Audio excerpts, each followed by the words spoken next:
it was included, but it was during COVID and everybody was doing curbside checkout. And so I think it went into the whole pickup bag, and somebody said that it went into a kid's full pickup bag, and there was an ad for one particular book in there that they strongly disagreed with, and it became a thing. Even though it's an actually published, thing, it wasn't in any way the library putting it together. It was just, it was just that notion that an ad for a book is toxic. Yes. I mean, just that notion of toxicity.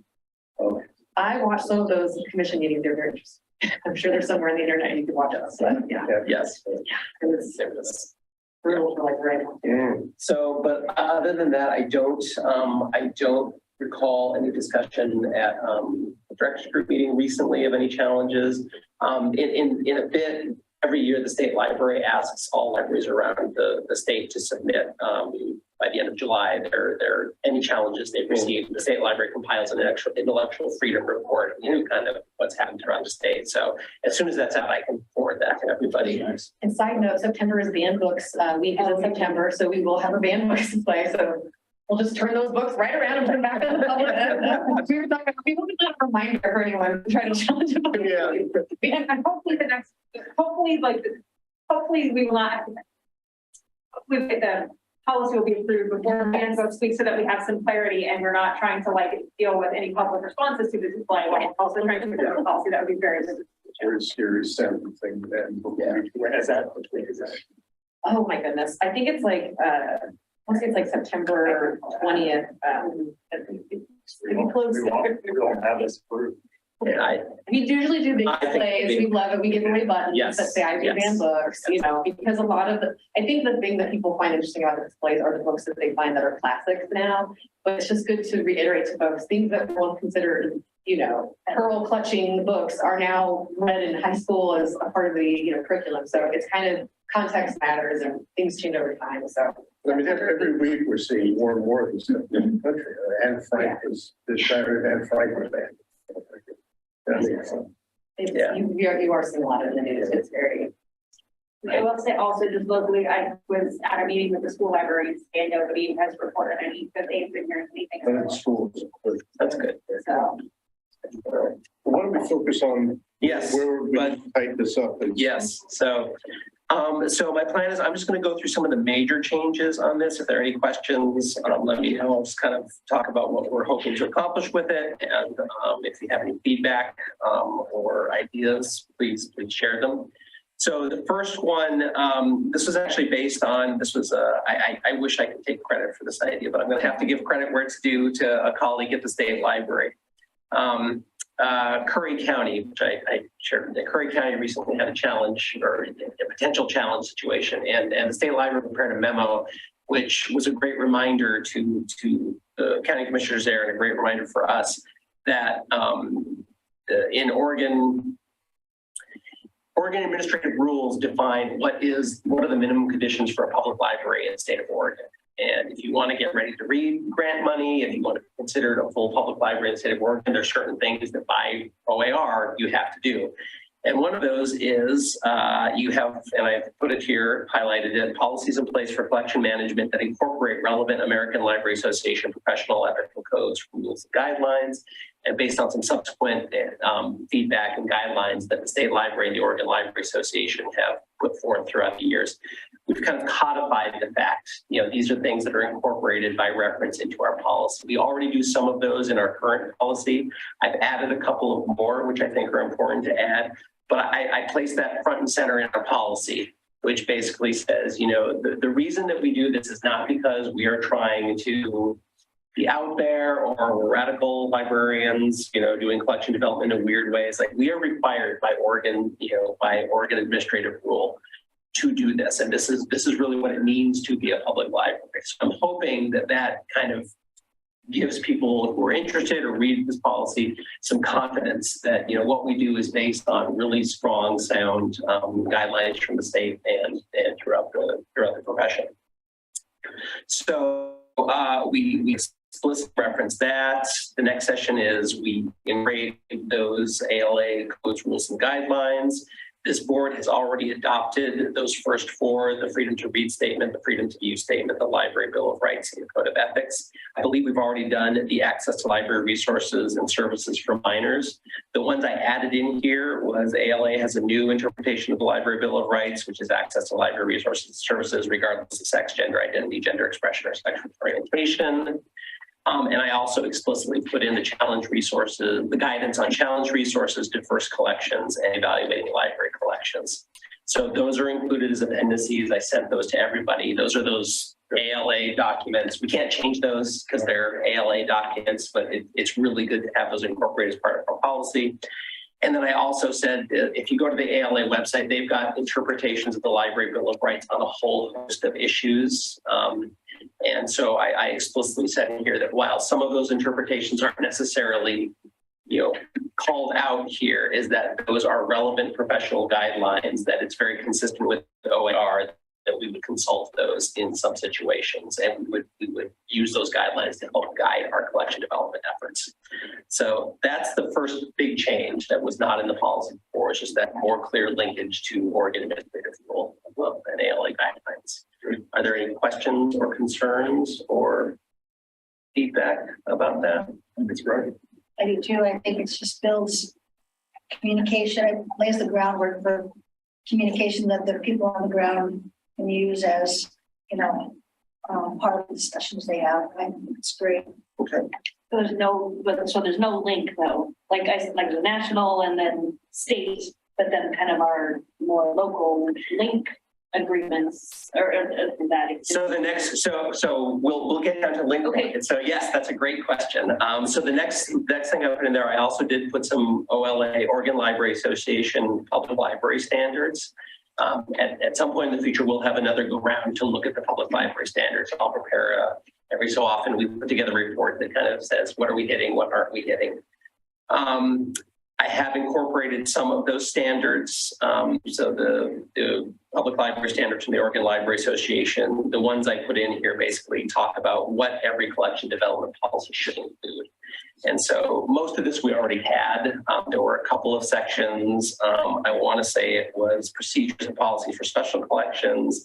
And I think the one for materials preservation, I just bulked those up a little bit so that we could more definitively say we're addressing that.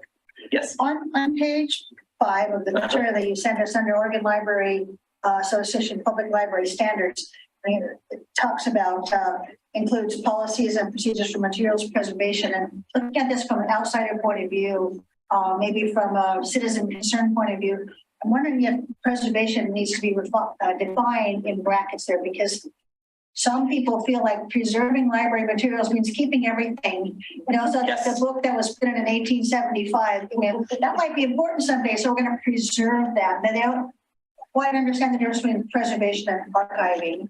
So I think it would be helpful as we look at these to look at some of the terms that library people automatically understand, but citizen users may not understand.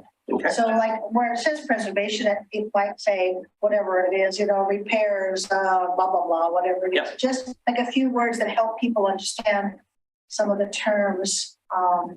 So that a glossary or something, as you go along, it would be not hard in that specific instance to just put in brackets or parentheses, repair, blah, blah, whatever. There's like 3 or 4 words. So I think that it would be helpful throughout if we looked at it through citizen user eyes to define terms that are common to us but not to others. That is a great bit of feedback. So I will ask everybody as we're going through this, because it's hard for us to, right. We live with the jargon every day. So as you pick out things that kind of ring that bell and say, oh, the average person might have a little trouble with this, please bring them up. And yeah, we can easily. I didn't really notice too many. I just, okay. That one just caught my attention. That's right? Okay. But it's got to raise my awareness. Okay. Yes. We need to that's my baby. Yeah. Okay. So section 1, so those are the big changes in that section 1, and I reorganized it a little bit. Any other comments on that before we go on? I don't want to rush people, but I'm also okay. Please tell me to slow down if there's anything you want to talk about. So section 2, much of this was preserved from the previous collection development policy. I reorganized it a little bit in the way that my brain can make better sense of it. So I'm really just going to highlight some changes that we put in. I'm not going to go through every single paragraph in here because a lot of it was good. I think it establishes our ethos well. It talks about what our goals are. The ones I wanted to point out on page 6, under selection, we put some criteria. And it's, criteria include but not limited to, and no priority implied. I added, using some verbiages in the previous one, I moved into this section, that very last bullet point, materials of varying complexity, which meet the needs of a wide range of ages, reading skills, and educational backgrounds, particularly because we now have our BAM books collection, our high-low collection. And so it's a priority for us to make sure that we have those types of materials. And I thought it warranted elevating it to kind of one of our selection criteria, that we actively look for those opportunities to have materials which better serve everybody in our community. So that's a change there. On page 7, so there was a question and then 2 paragraphs I added. So that first highlighted part, that question, in the OLA, so the paragraph before that talks about foreign language that we do purchase. So we currently purchase Spanish language materials in all age groups, adult, teen, and kids. We also currently purchase Russian language materials for the children's area. I'm looking at Gina and Barrett to make sure I don't misspeak. You are correct. Okay, thank you. Thank you. In the OLA standards, there are some guidelines for, if you want to hit kind of the higher levels of the standard. They recommend that you take a look at your population demographics, and once population hits a certain percentage, the population of your service area that speaks a certain language hits a certain percentage, you start purchasing materials for that language. That seems like a great metric, a great yardstick for us to use. I just wanted to get feedback on whether that was something that we should include as a policy, direction that, going forward, that, this is an optional standard that the Oregon Library Association puts forth. Do we want to elevate that to a policy statement that we are going to strive to do that? I don't have a problem with that. Is there a threshold? In the standard? In the standard, I want to think, so the standards go at 3 levels. It's essential, enhanced, and exemplary. And I should have had my printed copy of it. So don't call me out of that. I can bring it back next time. I believe it's, if you want to hit enhanced, I want to say it's like once 10% of the population is a native speaker of a certain language, you start buying it. And if you go to exemplary, it's down to like 5%. That was our specific. Yeah. Yeah. Otherwise, you have 2 Nepalese in the community and you have to buy Nepalese in that language material. Yeah. I believe it's like 10%, 5%. And that's based on census information or? Yeah, census. Yeah, census information. I would have to look at standards to see if I doubt they specifically say looking at the census or the American Indian Survey, but based on demographic information in the community, I think it's more to just make sure that we're being conscious of that. But yeah. You're asking a question about the Russian books for kids. How was that chosen? Isolate that. That language or? No, I know there's quite a few Russian speaking. Oh, and how we select the books? Yeah, I wonder why you did just in children versus adults. I don't totally know why. I mean, I think I was looking at the Russian collection was something I started for the children's collection, particularly because we knew, we knew that after Spanish, Russian was the most common language in our community. I will say Russian language materials are rather difficult to track down, but I think partly the accessibility was part of it. Yeah, and I think with adult, we have the Spanish collection, which is getting more and more traction as we add, things to it. But given how limited space that we have at our library, adding another language is just, until it reaches some kind of threshold, it's just not a priority when we're still trying to build up the Spanish and, develop the other collections for the limited space that we do have. But it's never off the table. I mean, I really like the idea of having something to kind of instruct at what point do we start adding, because that can be tricky because we've gotten a lot of different language requests before. People can ask for Japanese, they'll ask for all kinds of different language books. And so having a way to kind of determine that, I think would be very useful to have in the What do collection. you do with that now? So it comes in the sense of like, this is in Japanese, God forbid. I know. Should have had. Well, essentially what I would first do is see if there are any collections in the county that have different language. Yeah. And then if that's not the case, we have interlibrary loans, which allows us to get like books from anywhere. So there is also that option. So we can always get people books in different languages. It's just going to maybe take a little longer, not be as convenient and not have the browsing availability. But yeah, we can definitely get books in other languages. Well, speaking of link-wise stuff, each of the libraries within Link has a different service area, and those service areas have very different populations. For example, Happy Valley in particular, they serve North Clackamas School District, and they have a huge diversity of language speakers there in much higher numbers. And so they have a very robust world languages collection for children. In addition to Spanish and Russian, they also have Ukrainian, Vietnamese, Chinese. Based on, and for their children's collection, they also look not just at census data overall, but school districts actually are required to keep very detailed information or collect very detailed information about home languages spoken by families. And so they base a lot of their collection development decisions for the children's collection at Happy Valley on the data they can get from school district on home languages spoken. I mean, in practical terms for Oregon City, after Russian, the next most popular language, I think, is Vietnamese, which is spoken by 17 families in the school district. So I don't think that, given our service area population of 60,000, that's probably not going to rise to that 5%. Because that number, but because there's so many Vietnamese speakers in Happy Valley, we can't get for that. Thank you. So we will work to include some language on those thresholds. The other two parts, well, actually, I realized after I sent this that the next paragraph after that highlight part is basically a repeat of something that was already in there, just in slightly different language, so we don't need to do that. The last paragraph in that section, however, that begins with the library regularly reviews how many library items are being sent to fulfill holds, et cetera, that's that borrow versus lend ratio. So that's a stat that we talk about in our meetings every month. I felt that does have a pretty, striving to meet that ratio does have a discernible financial impact and an impact on collection development. And so if that's something that we've, as a group, have identified as important for us to keep doing, I would want to elevate it to this policy decision, because then that gives me some,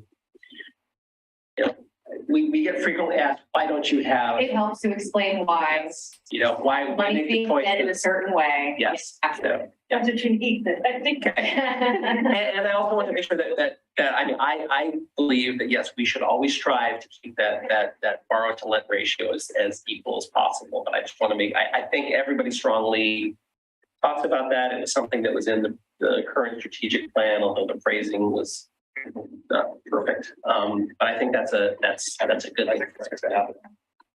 In the same page, I'd like to see link explained, because it's That has to used be in from there. this page on a lot. And I didn't know what link was when I first became a library user. And so it doesn't have to be long and explain link is blah, blah, blah, and something there are shared budgets, shared purchases. So that the role of link as it relates to some of these policies is a little more clear. That is excellent. She's good. She's good. Okay, awesome. So, we'll keep that in.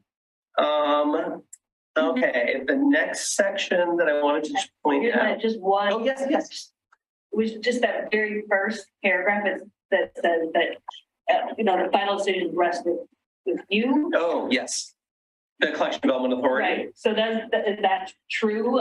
Or is it the city commission? Because when we go through the policy, or it sounds like we go to, the board and then. Well, I would say the ultimate responsibility for initial selection of material, yes. It's my department's budget. I delegate authority to my selectors, to do it. I, work with the board to make the policy. We'll talk about maybe ultimate direction for removal, ultimate authority for removal of materials lies with somebody else. Yeah. But I think that's accurate. It was what's in the previous. Definitely blame Brad. And honestly, I'd like not to have it necessarily one individual, not because it's yours an individual. Yeah.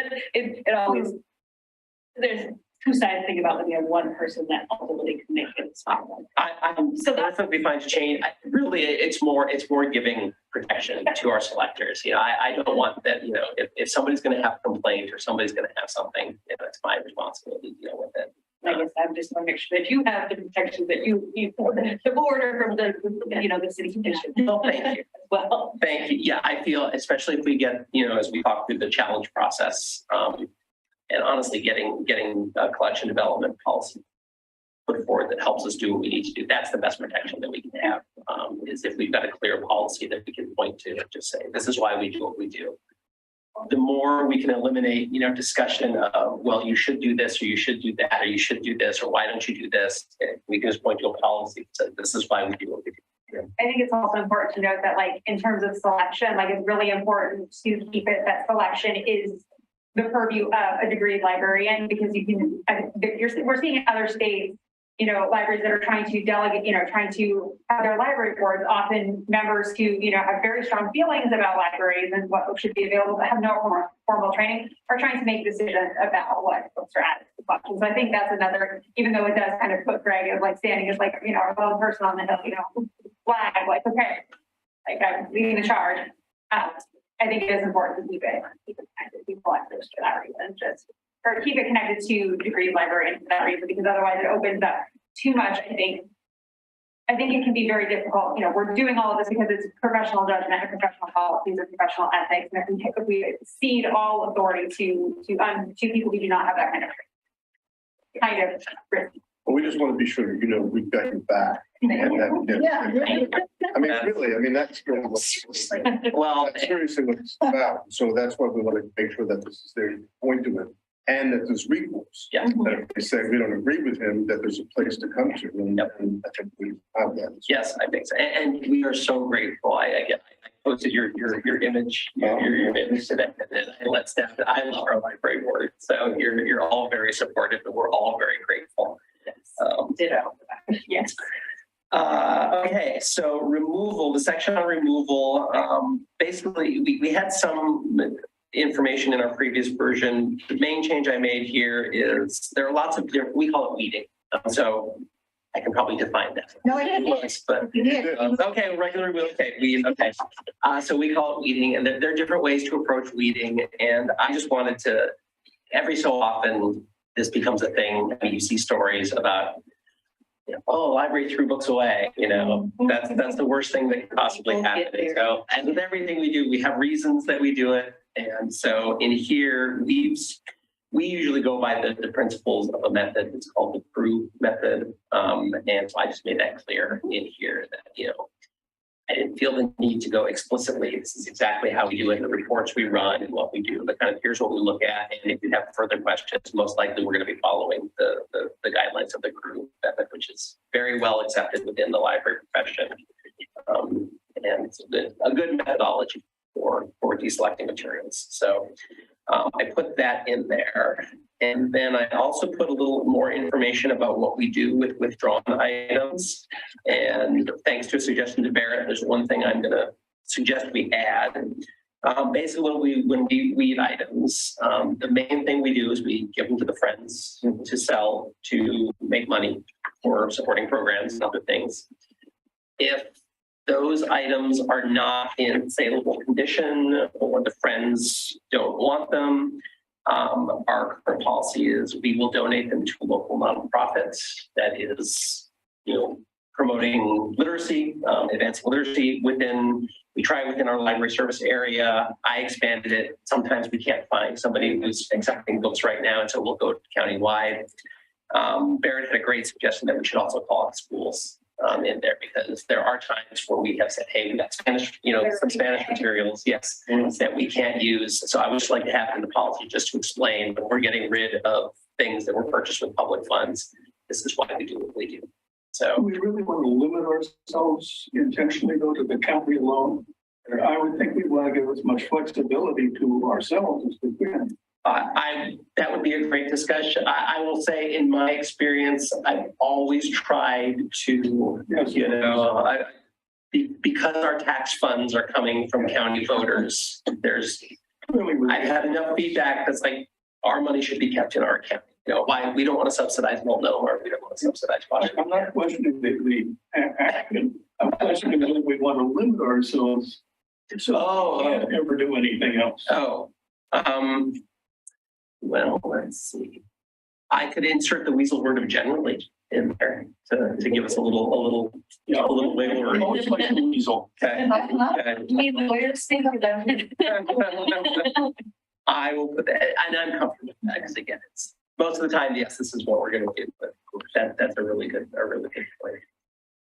And then we do say if recycling or donation is not possible, if these full materials may be discarded, they probably will be discarded. But that's our last, the last thing we want to do, because there in Salem a few years ago, there was just a big about materials being weeded, and boy, That was unfortunate. yes, I think it's a cautionary tale. As a board, we talked about Salem many times. Yeah. yeah.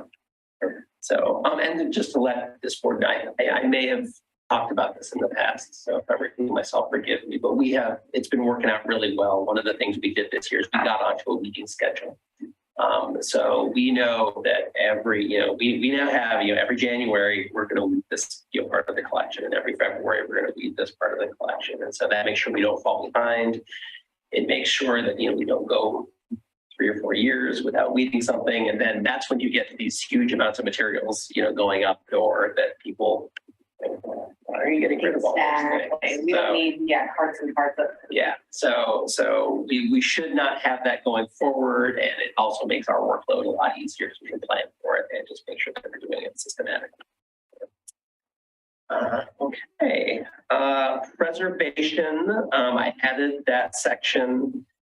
The basic thing that I wanted to get across in there is that we'll take basic steps to repair an item. It costs staff time and resources to repair an item, and sometimes you only get a couple more circulations out of it, and it's just not worth it. So I've tried to say, we have preservation guidelines. They're basically, we will take basic actions when it is economically feasible to do so, and it makes sense. Otherwise, we're not going to, we won't take those actions. I also stated, we try to keep things in their original format, their original cover, like with our library of things collection sometimes, or other collections, sometimes we repackage them just to make them a little more durable. So that's a preservation activity. So I threw that in there. So hopefully that works for everybody. Okay. Let's go down to special collections. Okay. Gifts and donations. It looks like the first sentence and the second sentence are contradictory. Let's see. First says any gifts will be given to the friends of the library. I don't think that's true. Well, that is what our current any materials gifts. So, and if I didn't, it says any gifts or donations of library materials. So my intent here is just talking about physical materials, not cash. Well, I understand that. Yeah. Okay. The thing is that if you say any gifts or donation of library materials, that means you can't add them to our collection. It's not that it's that we don't have the staff or the resources to handle. If we said we would take donations of gifts here at the library, I'll let you know. What I'm saying though is the next one, it says gifts and donations may be added to the collection. Well, so there's something going on there that doesn't make well, my intent was, the way we like it to work is that if we want to, we can go over to the friend store and we can pull items off the shelf. If we go over there and say, or if they call us and say, hey, we just got a donation of this really cool set of books, or we got some new books that you might be interested in, we can go and pull it and add it to the collection. And so if I phrase that poorly, I can definitely. I got the same reaction. Okay. Well, I thought, well, those 2 sentences don't, I understand the intent, but they don't connect. So maybe it would say, materials gifts and donations from the, Friends of the Library may be added. Then that covers, a pretty wide set of bases. Okay. A lot. we do occasionally get people who, you know, will have, and because we do, I mean, you get them people who want to donate a thing to the library. And I would say 99% of the time they go to the friends, but every now and then somebody wants to donate something that actually is really useful and valuable. And they'll come to the library saying, oh, I want to donate, you know, this particular thing. And every now and then we'll look at it and we'll say, oh, actually, this is really useful. Yeah, we definitely do when it comes to things like the heritage collection, where you can't really develop that collection. It's a historical collection, unless you're going out and buying out of published materials, which I don't generally do. If someone came to me, for instance, recently we had someone donate some 1913 Hesperia yearbooks from the Oregon City High School, which is very, very cool. And I'm like, yes, I will take those. That is an example of something that I cannot buy anywhere else. It is a local thing. I would absolutely take that as a donation. But generally speaking, we don't want donations because people hear that and they'll bring garbage bags of VHS too. So I think the idea is to write this, that we can accept for donations anything we want. Obligated to accept anything. Okay. Yes, yeah, that's a better way of phrasing. like that. Yeah, because some people get very sensitive about donations. They really feel like strongly that we should take them, and it's nice to have something to lean on that says that we just really don't have the means to be able to do that. I donated my old SPSS handbooks to and I was offended. It really did hurt. Understandable. The other important thing is we occasionally will get people who will think if there's at least one person who, if they just put a book in the book drop as what they wanted it to be a donation to the library, or they dropped it off wanting to donate it to the library, and it went to the friends of the library because we don't take donations. And then the patron was outraged that we did not, and they donated it to the library because they didn't want to keep it at their house anymore, but they wanted to be able to borrow it from the library whenever they wanted to.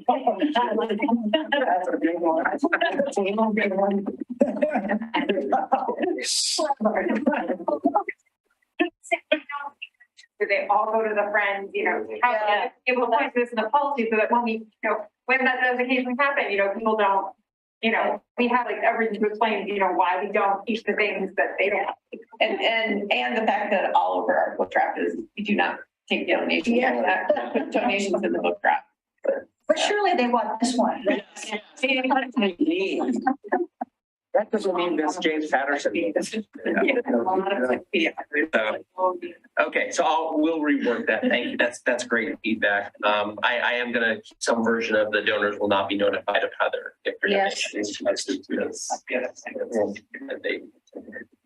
So that we don't hurt your feelings. Yeah. I love enthusiasm though. Public of just like strong feeling about books. Yeah. That's awesome, but it doesn't always work out. Okay, special collections, rather than enumerating any special collections that we have at any one time, because I think we're going to start to develop some more policies around some of those.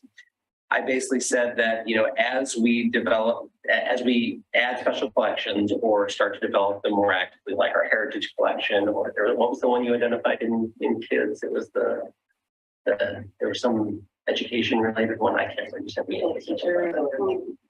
Maybe. Oh, I don't want to go down there. Okay. Anyway, as we develop those, rather than updating the whole policy, we'll just make appendices. And basically, my goal would be if there's anything we're doing in a special collection that is fundamentally different than what's in here, we'll just have a short description of what those differences are. So Gina brought up, great example. We're probably more likely to accept donations for a historical thing. I don't know. I don't know if we'd ever want to get to the.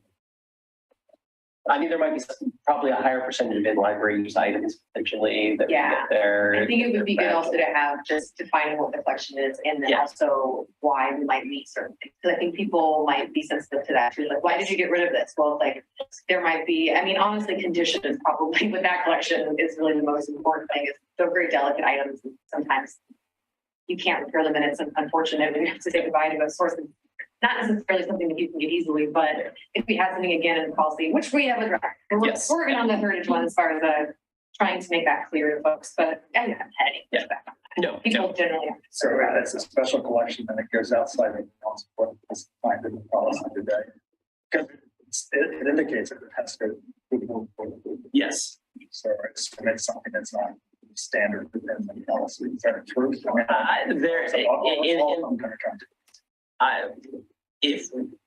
My preference would be if we feel it is truly a special collection, that we treat it sort of differently than the others. I would love to bring it to this body, just to say, hey, here's what we're doing. We're going to be doing different things with this. Like Gina and I were talking about in the heritage collection, there are items which are, 70, 80 years old, which have content that we would never purchase in a modern book, right? They have different ideas about notions of race and sexuality and the way they refer to different groups. That would not work in our regular collection, but in that collection, we're going to make an exception for that because this might be a very important historical document that has value outweighs, some of the problems with it. And so that would be something that I would want to have, clearly outlined. And that Problematic stuff. and that we have, yes. And so Like a local author wanted to donate, a whole collection of signed books and stuff, and we have that. Does that happen? Look at it. Oh, yeah. And actually, yes, Mo was director when that happened, and I will just not even say a word about it because that was all Mo. Mo was we ended up, I think, giving away the author's books. I don't know if you remember that. We had boxes of them. Yeah. We boxes of them. Boxes. Yeah, I had nothing to do with that. Dates of the fruit. Dates. Individual dates. Yeah, it was a boy. So to me, that would not be an extra cost. So that's a donation, and we would say, but that's why it's important to define what qualifies for this collection. Like why even because in some special collections, in heritage collections, there are local author books. I feel like that would not be a great fit for us because there's a lot of local authors. Love that. But again, limited space and not necessarily what that collection is for, which is to me to be a historical record of our community and the larger community that we're part of. But we really want to nail that down. It's kind of that collection, not for long, I know we have just time, is so wide. I think we really want to narrow it down quite a bit into really focusing on Oregon City, Clackamas County, and not sort of some of the things that it has included in the past. And I've already done a little bit of reading, kind of trying to get rid of some items, and also I think maybe some qualifications for how old the items are and how relevant they are. So, Well, those books show in the catalog. they do, yeah. Or was it shown? I know they do. I mean, and there's some that we know don't, but the goal is right. Yes. And we want everything that we have as part of the collections to be. Yes, it's a project. we got a ways to go on the heritage collection. So like the high-low collection, would that be considered a collection that is special? I don't think it's considered special. I don't think so, because since I added that criteria that we'll look for materials of differing reading levels and to I don't think that would qualify as special books. I don't think there's going to be anything significantly different that we do in terms of access. Like when Jen was building that collection, she used kind of the same criteria other than the reading level. So we want to make sure it's a well-rounded collection with nonfiction and fiction and some, graphic novels, some print books. So That's helpful. I mean, I didn't see that special. no. And I would say the heritage That's called a collection, so. Yeah. Single out. Well, that's another jargon. I don't know, maybe we should define what to us a collection is. In our system, they call them collections. Yeah. Well, and we've actually given some of our heritage collection to the Clackamas Historical Society because, again, some of the stuff is just so delicate. It's not really necessarily, this is not the appropriate place for it. And that might be important too, is kind of defining like what this library does, what we're able to do in terms of like preservation as an archival versus, So I mean, I get asked on probably a weekly basis every time I go over there. The city recorder says, "So when are you going to take all our basement full of historical documents?" I said, "When you come up with the money to build me an annex." Yeah. That's like this is kind of we're not an like archive. not. What does it say? We are not responsible for determining the legal status and value of the data that has been donated. So like,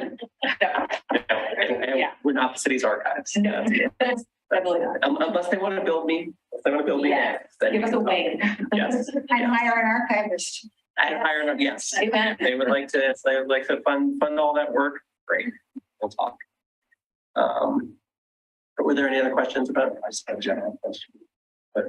Okay. Well, I only have a couple more things I go through. So one small thing, and then we'll get to the challenge process. The other one I added here, there's a section on collection evaluation. basically it's just to incorporate, rather than doing it in bullet point language, I just pulled these from the Oregon Library Association Public Library Division Standards, which basically says that you should evaluate your collection on a regular basis, looking at these various factors. And so I just put that in there that yes, we, as part of our collection development, we will do that. And if as time goes on, we want to have more defined ways that we do that, we can certainly update it, but I just want to put it in there. So it's included. Okay. The last part that I want to talk about was the challenge process.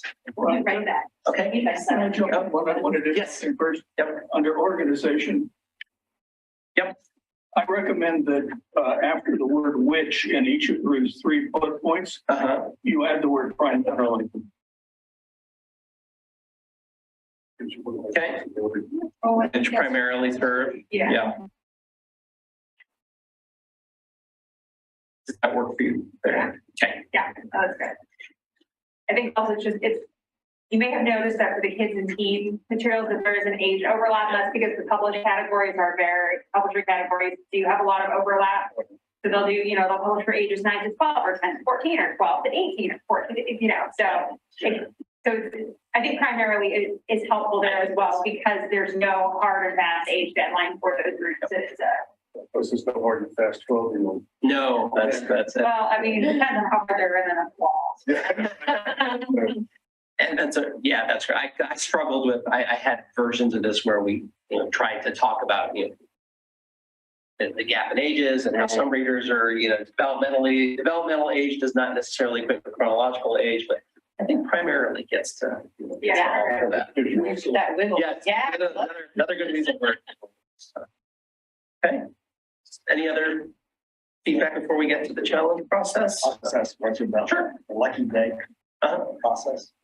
So that means the lucky day ones, there's at least one copy of the book that would be in, that would be something in the zoo or Correct. like the rest of them are, you have to come to the library. Yeah, we will not have just Lucky Day copies of something. We have to have a circulating copy as well because that Lucky Day is just sort of decreasing the hold lines for one, and also working with the county to try to tackle some of those really high hold titles. I mean, we had like 200 holds on something. Yeah. The highest ever. Like that's rough. It's hard. Yeah.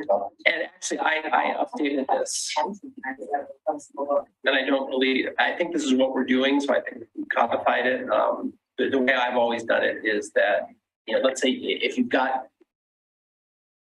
have not just one, you're never going to have one one holdable copy and a lucky day. Right. You're always going to have, you always have an equal number of reservable items, equal or greater to your lucky day. So for every, you can buy a circulating copy, then buy a lucky day, buy another circulating copy, buy another lucky day. So we kind of keep the balance so that there's not, way more lucky day items than there are actual holdable reservable copies. And we get That's how it's almost. yeah. But I updated it. There's some language in there that says that that's how we do it. That I put in there. I do believe the word circulating ought to be circulated. Yeah. And that lucky day policy, the next to the last paragraph, and it says at least one holdable copy, but it could read circulating / holdable, so that it's a little clearer what you were trying to say. We can I am a little confused by that. I guess I'm concerned for a couple of reasons. One is accessibility for people who are handicapped and not being able to get to the library. And the other thing is our district now brought to the service area. And so it's somewhat limited. And I'm sure there are other things that are that way too, but I can't think of them. But it just jumped out of me. Yeah. Well, historically, just so everybody knows, the genesis of the Lucky Day idea way back when was, at the time, there were enough. So the way the district is funded, the intent is that dollars collected within a city get spent within that city, right? So every Oregon City taxpayer who's paying into the district can be assured that their money is being spent on their library and their materials. And so before we had Lucky Day, we got a lot of the libraries felt that they got an outsized number of complaints with people basically saying, I'm putting money into this and all the new stuff is going to other libraries. I never get a shot at it. So, you know, you're buying 8 copies of the newest thing and one goes to Milwaukee and one goes to Wilsonville and one goes here. So the idea behind Lucky Day was to figure out some way that we would always have for those new and hot materials, a copy that would be available just to the residents of Oregon City. And the way that that was implemented in the system was by making it non-holdable. So you can't put a hold on it. You actually have to come and physically pick it up. I understand. That I was understand. Yeah. I just wanted to make sure everybody else knew the backstory of that. I mean, we do have, ebooks available. So you have digital titles that are available for people who can't physically print letter. Not Lucky Day. We don't have Lucky Day available in digital, but we do have digital items available for anybody who can't physically come to the library. And we do have holds ratios on all of our things. So we do, if the holds list are long, we get a weekly report of how many Oregon City patrons have a hold on an item. And if it's more than a certain number, we buy extra copies to ensure that the wait list for our patrons is as short as possible. So we have a variety of strategies in place to improve access. I mean, again, it does impede the physical ability to come to the library to get books, but if you're checking out physical books anyway, you have to stop and come to the library in some way to pick up your holds. So we don't have an equivalent of the Lucky Day for our digital materials, but we do have digital materials available for limited physical hands. That's true. Yeah, and then also anybody who physically can't access print books due to physical disability is qualified for free unlimited audiobooks through the National Library or the Talking Book program, so we can put patrons up that way too. And that's again particularly for some of our patrons with mobility and visual impairments. We can get them connected to research. And those alert reports are really great to kind of inform us as to how many of our local people, because there might be a book that has a lot of hold on it, but there may not be anyone in Oregon City interested in it. And although we obviously want to help the county and do our part, it does inform us, honestly, on what we buy. If there's a bunch of holds for my patrons, I might buy more books to account for, like, well, I want to make sure everybody at my library is going to, be represented for the purchase. But those are great reports. They're really fascinating too. Yeah, thanks, Adam, making it so easy to read them. They used to be an Excel spreadsheet. Now they're in this really nifty interface. Yeah, it's like, you can choose all your parameters and it just gives you a list of all the things that meet what you're looking for. Much better. I just have one more thing. Yeah, no, this is great. This is why we wanted to have a work session. The library reserves the right to deselect formats recognized as obsolete. Wondering if you might want to add underutilized. That is a great. So that's true. You have the flexibility. I'm trying to give you flexibility. But that's also what we do. I mean, we can base it on usage statistics. Yeah. And so, and you don't want to have to defend that without it being. Great. Since the ebooks are chosen at the county level, right? Do they have a collection policy? They do, and Gina was our one of the selectors, the candidate selectors for many years. So unfortunately, the budget for those things isn't really big. And so what I end up purchasing often is just some of the hottest titles. You end up really getting into the routine of buying some of the more popular things that come across. And I mean, really the need to do research into it is just not necessary because we just switched over to Overdrive primarily, but when I was doing it, it was Cloud Library, and the Cloud Library made it incredibly easy to do purchasing. And so you can get like a carousel of suggested titles, and you would not even be able to get all of the titles in the suggestions. So you just have to determine based on holds and interest, like what ones do we want to purchase. So I mean, I never needed to really consult the collection policy because it was sort of straightforward in that we just limited funds. And so all that money, it's pretty easy to spend it. It was pretty easy to spend money every month. And it was generally on things that were high, high interest. Yeah. And I think the funding for that, does it come, do we put monies into that? Yes, we do. Yeah, we do. And how did concept decided? That is so, boy, this is Oregon and the week. Yeah. So the directors get together. It's basically, yes. Yeah. We all recognize that we do not out. I'm trying to say this in a way that doesn't relay my feelings too much. So is it a percentage of the monies that we get from them? Not currently. That has been a methodology that has been suggested that either it becomes like, if you've got, I'm just pulling numbers out of the air. If you've got, $100,000 in your budget for adult print materials, that we would all agree to allocate a certain percentage of that to digital, adult digital print. That is an idea that's been talked about that hasn't been implemented yet. Right now, it's basically a few years ago, we all determined kind of what worked for us. And it's about, I want to say it's about 200,000 a year is what we're all collectively putting into that collection. And it's basically separated out by, right now it's allocated out by 50%. The previous year, I believe it's still this way, it looks 50% population served. So we look at, how many, people are in your service area, because that has a direct relationship to how much revenue you get. And then 50% of how much your population actually used the ebook collection. And so we look at those percentages, and based on the fact, okay, we've all agreed we're going to put in $200,000, we'll run the calculation. And so Oregon City, it comes out that you contribute 17% of this $200,000, which would be 18,000 or something like that. That's how we do it currently. There are different methodologies out there that one could use. There are different amounts that we could pledge. There are some libraries who feel very strongly that they would like to contribute more, and we would like to have many more e-materials available. There are other libraries who don't feel that we have a budget for it, or feel that physical materials are more in demand. So that's where we should be putting our money. With the switch to Overdrive, there should be more opportunities for individual libraries who would like to put more money in to develop a local ebook collection that's only available to their patrons. There should be some opportunities for that. That's a sticky wicket as well, because when we do things at a cooperative level, the idea is we're trying to do things that make it available to everybody, and everybody has a consistent experience. But it's tough sometimes. I mean, we can stop. Yeah. Okay. All right. I have a million questions. We can anybody wants to say afterwards, we can get into the weeds. We can show you the purchase alert report if you're. Yeah, I mean, I think all right. So the collection, the challenge policy. So actually, I'm going to take this backwards. The first thing I'm going to look at is page 12, which is the request form when somebody has a challenge.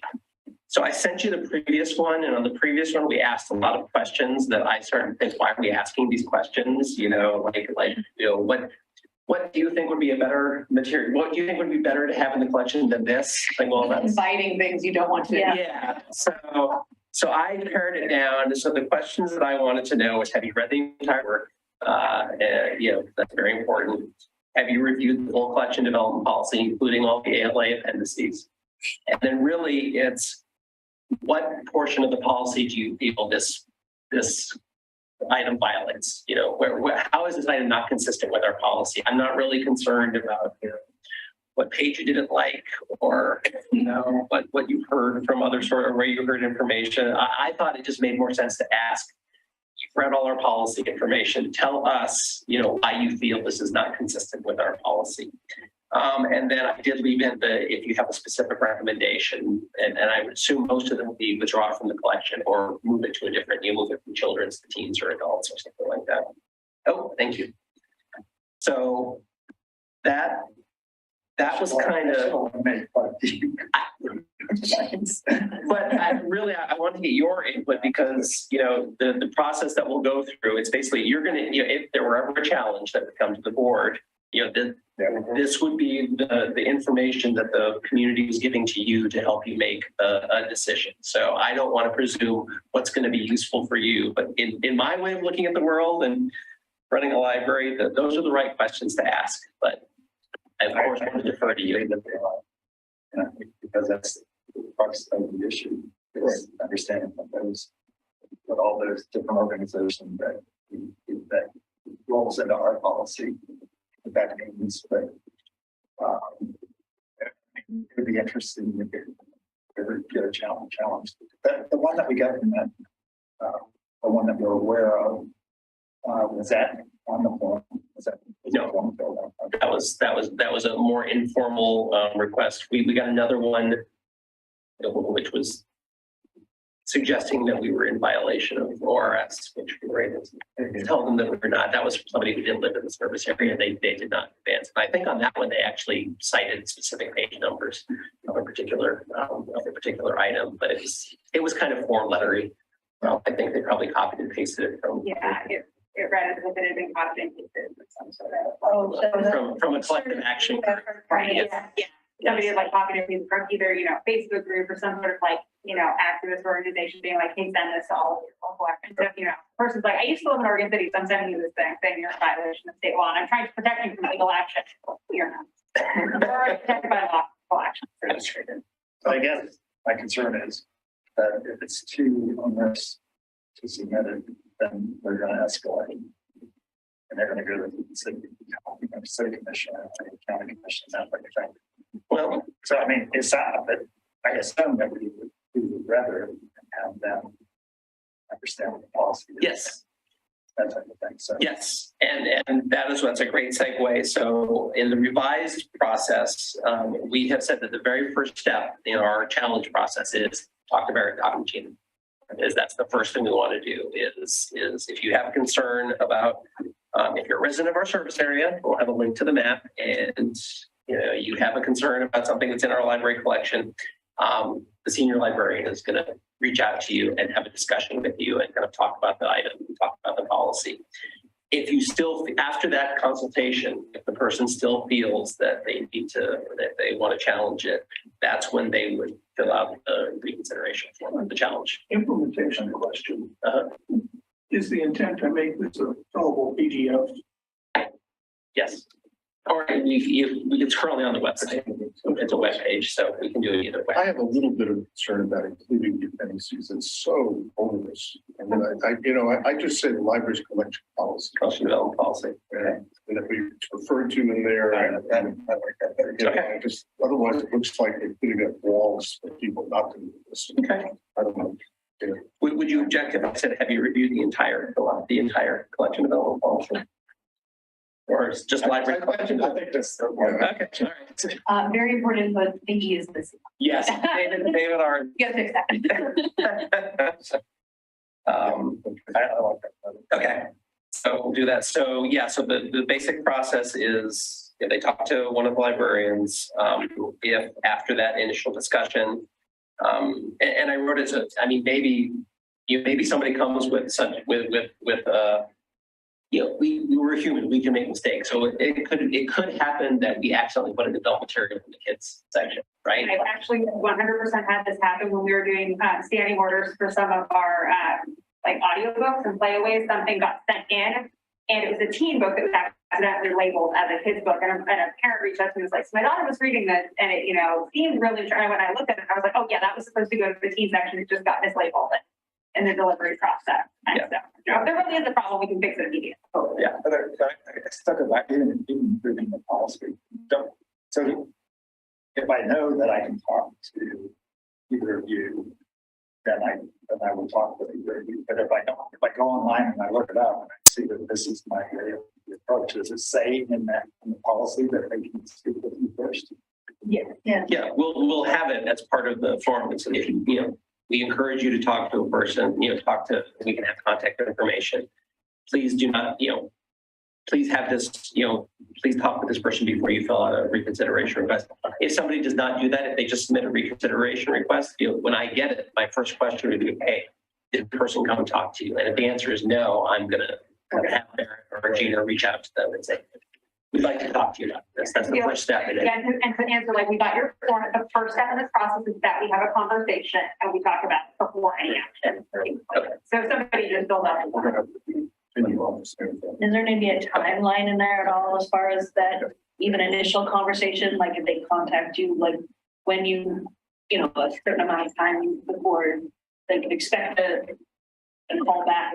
We can certainly put one in. The only reason I didn't was because like in the one we've dealt with last is Barrett reached out to the person and said, here's some information, and they have never gotten back. Yes, the timeline is so dependent on the person's response that I think it's fair. Because if we have somebody who, emails me and, I get back to them and then they wait 2 weeks to respond to me, like, but, we can't necessarily.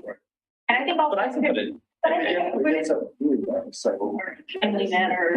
Somebody No, just that's like yep. say that there's efforts made, like that it's not one day. Yeah, yeah. Hang it out. Carry the meeting. I've got people flying in from London. When I go. Yes. Okay. Well, here we go. Okay, so yeah, I'll put some, I mean, I might just put 10 days or something like that. So that's a great suggestion. So we will make our attempt within a timely fashion. And if the patron does not respond in a timely fashion, we'll kind of go on their timeline. Okay. So we talk to the patron. If they still believe, if that's not sufficient to address their concern, then they can submit the formal reconsideration request and we'll have them fill it out. This part's consistent with our current policy. Is the first step is that I examine the requests, and within that I put 10 days of receipt, I will make a written response to them, with my judgment of whether or not the item is consistent with our collection development policy. And that'll be communicated in writing to the individual. If they're not satisfied with my response, then they can submit a written request to appeal to the library board.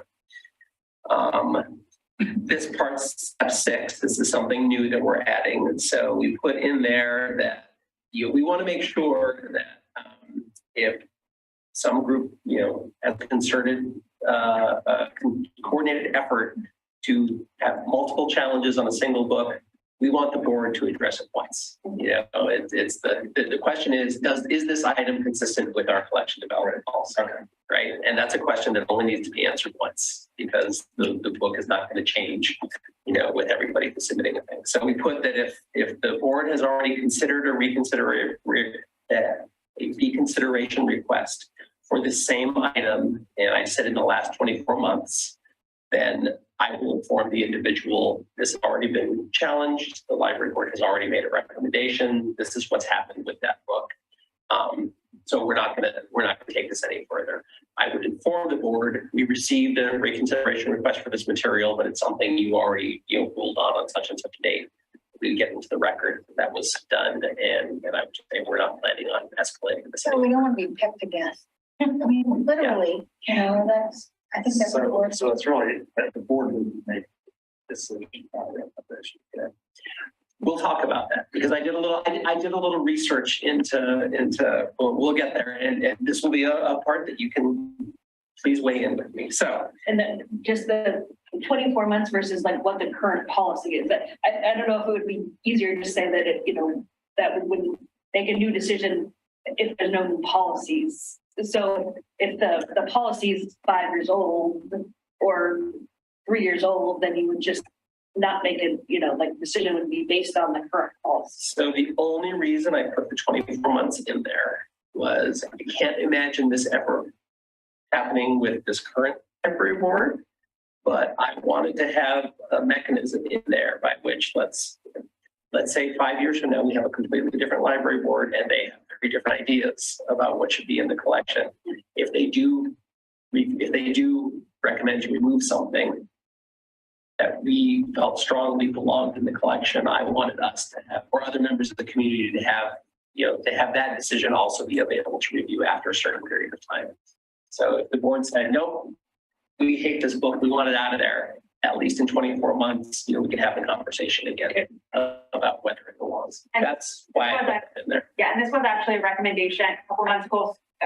School Library Journal actually had an article that was specifically by somebody who was an expert in censorship issues, giving best practices for library collection development policies in regards to the book challenge. And this was something that we added based on one of the best practice recommendations from this list of recommendations was to have set a time. Some sort of time. I think they said, 3 years was the example they gave, but from the library policy, they were like, this library has a 3-year term on it. So we can kind of choose whatever we want. But again, I think Cynthia said, if we have, it's not a good use of the board's time with all of the responsibilities the board has to be continually reviewing the same material over and over again when you've already made a decision and your decision is not going to change from 1 month to the next. So it's sort of giving kind of a, Thanks, everybody. Yeah, and it allows the board to focus on the actual work of the board and not on, Challenge after challenge. well, dealing with people who are, yeah, not necessarily I don't want to say not acting good faith because they do genuinely believe that they're doing important work and that they're trying to help and protect the community, but it's not, it's just not a good use of the board's time. It would prevent the board from doing other really Inefficient. Yeah. Inefficient. We should thank you all for what you do. So that's why I put the time limit in there to any. Not necessarily part of the necessarily being in policy, but could we ask, I mean, I'd like to know if we get a formal request, can you let us know? Oh, yeah. I mean, just as a part of practice. Sure. Just because. I would do so anyway. If I so that yes, whatever. I mean, depending on the timing. So the way this is written, I mean, it's possible that we would get a request. I would respond to it. They would say, I want to appeal to the library board, and it would get on the agenda for the next meeting, depending on what the timing was. So in that case, I wouldn't be able to give you pre-notice of the meeting that this had happened. But in all other cases, yes, I would let you know, hey, I do as part of my director's update, hey, this month we received, the library director responded to 2 challenges on such and such. I'm happy to include my written response. Since you get so few, even if they're addressed, it'd be nice to know if there's a trend. I agree. We can certainly do that. Because more of the times we're in. Okay. So then we just have some timing things. It's basically, we need time to get the packet put together, and we strive to have it a week before the meeting. So I just said, if we get it 10 days before the next meeting, it'll be put on your agenda for the next regular meeting. If not, it'll be the soonest the next meeting that we can put it in. Important point, the item subject to reconsideration will remain available in the library collection during this process. So we're not going to withdraw it. We're not going to do anything different while it's pending. Barrett had a good question, how to handle additional appeals for the same item received before the library board has reviewed.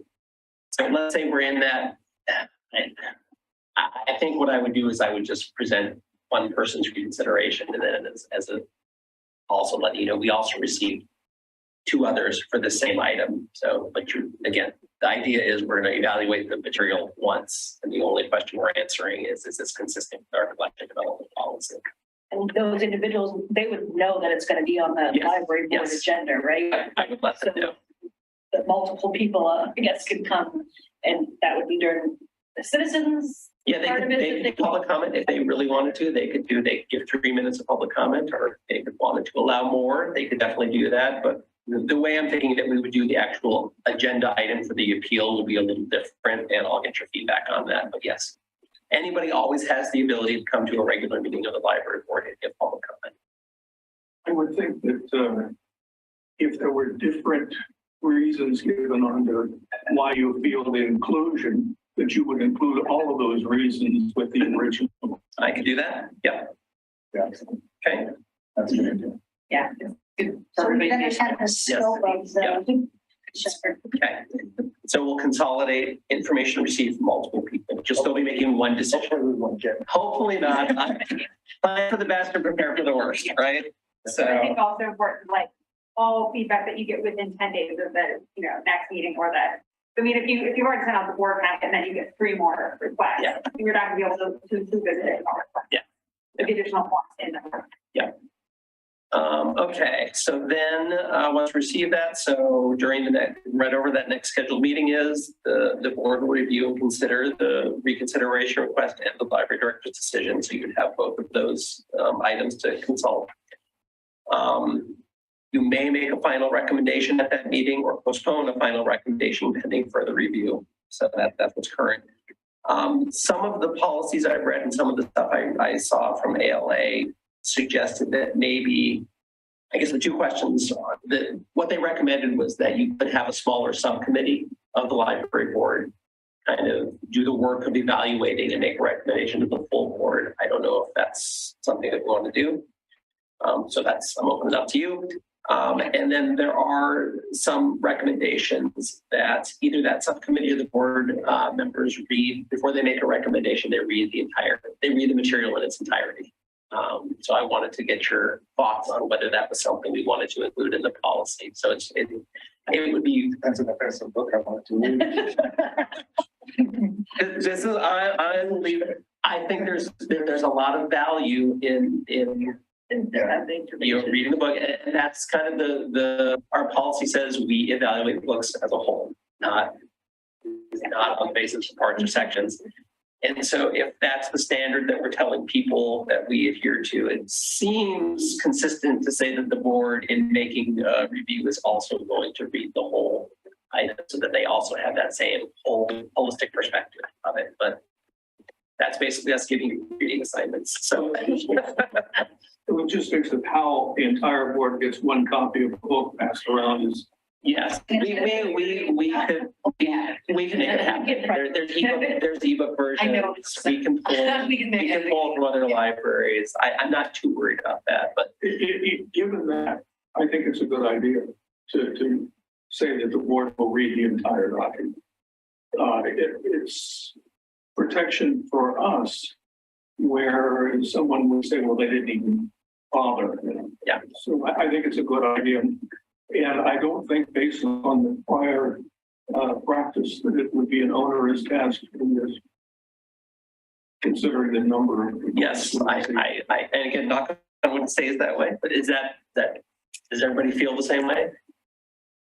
I don't think you could tell somebody that they have to read the book. I think as somebody making a decision, you want to be as informed as possible. And so that they would be, like given priority to get the book and any other materials to support their, decisions or inform their decisions.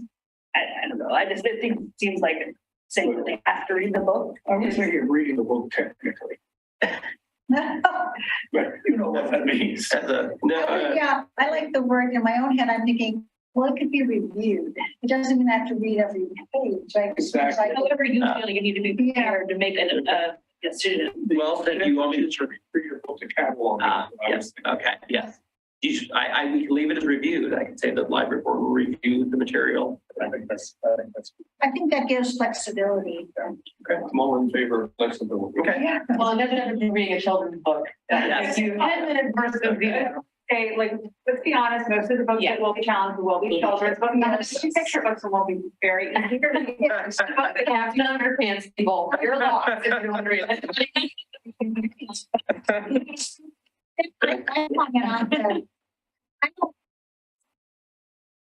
I don't think we would benefit from a separate review committee. This is a smallish board.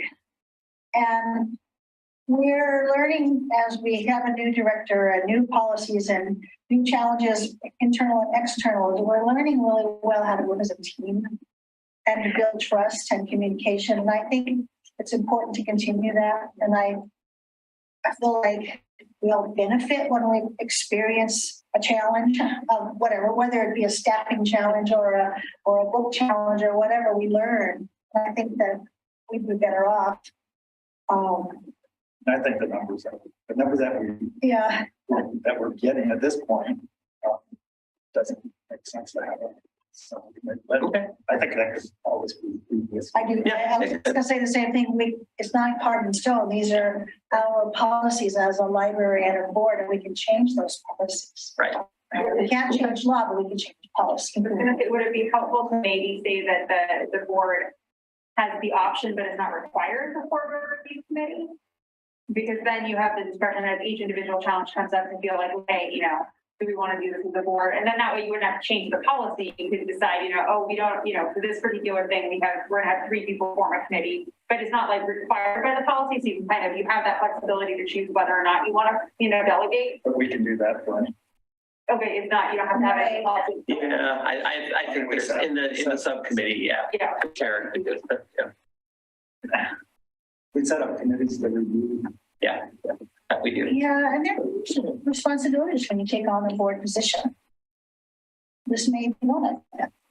And I feel like we have a level of responsibility that we shouldn't set aside. All right. Although I appreciate the flexibility that you're so if I can read the board piece, I may come back to you. 18 challenge? Yeah. Yeah.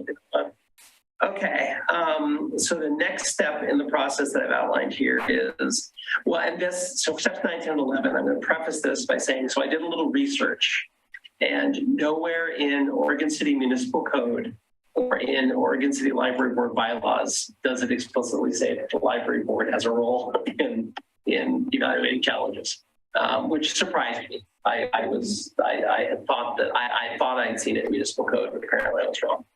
So I would love to figure out. So either way, that needs to be either in the bylaws or code, which means we're going to have to go to commission to get that approved, which I don't think will be a problem. So there are basically two ways we can go with this. Is the final authority lies with the library board to make that decision, or the final authority lies with the city commission to make a decision. If we were going to go the city commission route, I would say we would make it that the only thing that would get escalated to the city commission is if the library board voted to withdraw a book, because then that would be, I looked at the ALA guidelines, and the ALA guideline on materials challenges says something along the lines of the governing body, should make decisions to remove materials from the library's collection. And technically, the city commission is the governing body of the library.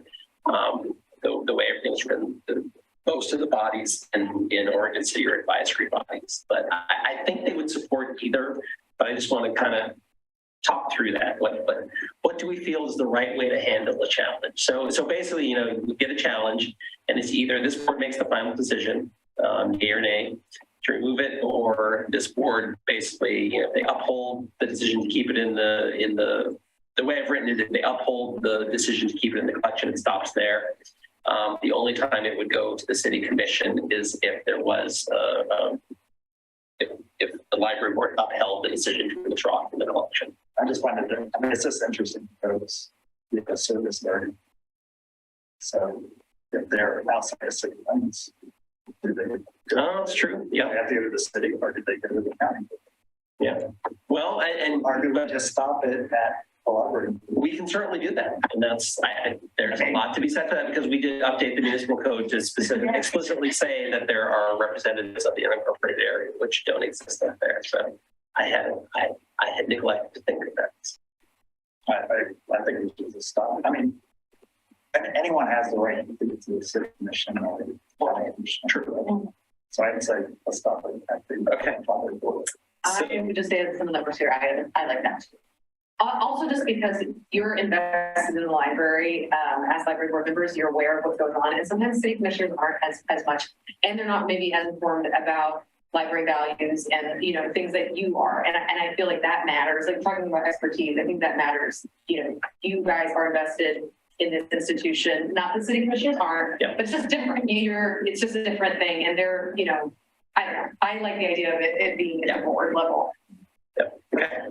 Then I'll work with David. We'll change bylaws are easier to change the municipal code. It's an easier lift.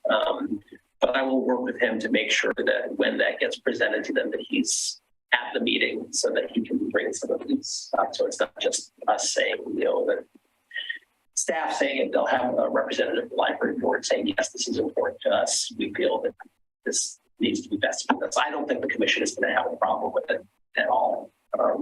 But it just changed a little bit from advisory to decision-making, right? Like some of the boards and that the city has. Yeah, we are. I feel obligated to the budget and the overall, not only the city folks, but the corporate area. I'm looking at it definitely broader than that. And so I